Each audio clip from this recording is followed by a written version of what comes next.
Assalamualaikum warahmatullahi wabarakatuh.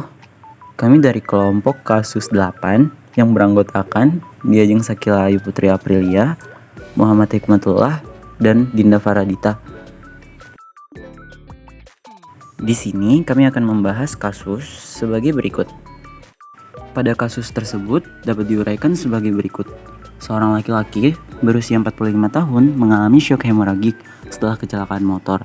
Pasien kehilangan banyak darah dan mengalami penurunan output urin dengan peningkatan kadar kreatinin menjadi 3,1 mg per dl. Riwayat pengobatan pasien, tidak ada obat yang sedang dikonsumsi. Analisis pada kasus ini adalah pasien kehilangan banyak darah yang menyebabkan tubuh mengalami kekurangan cairan. Hal ini menyebabkan penurunan perfusi organ ginjal. Blood flow yang rendah akibat kehilangan banyak darah mengakibatkan gagal ginjal akut. Karena dalam aliran darah yang rendah terjadi sedikitnya penyerapan garam dan penurunan aliran cairan.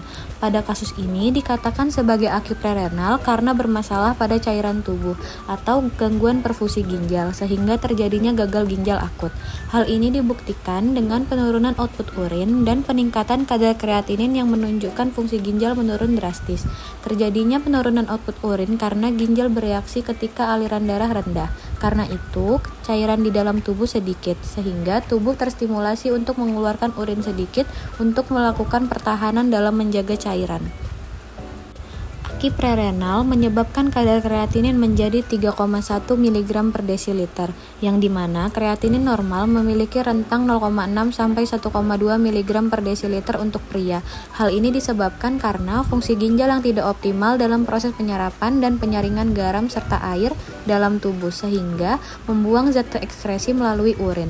Hal ini membuktikan pada kasus ini pasien mengalami aki prerenal yang dimana jumlah urin yang dihasilkan sedikit, tetapi kadar konsentrat dalam urin besar. Ginjal berperan penting dalam menjaga keseimbangan tubuh melalui proses reabsorpsi. Dalam kondisi pasien kekurangan cairan, proses ini ditingkatkan untuk mencegah kehilangan cairan tubuh. Namun, peningkatan reabsorpsi membuat urin lebih pekat. Ini mengurangi jumlah kreatinin yang difiltrasi ke dalam urin, sehingga kadar kreatinin dalam darah meningkat.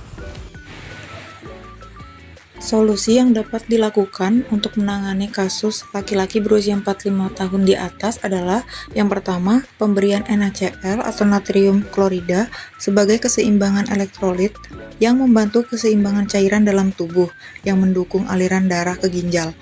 Natrium berkontribusi pada tekanan osmotik yang diperlukan untuk filtrasi. Yang kedua, melakukan pemberian obat syok menggunakan asam traneksamat. Sekian uraian, analisis, dan solusi kasus yang dapat kami sampaikan. Kurang lebihnya kami mohon maaf. Terima kasih.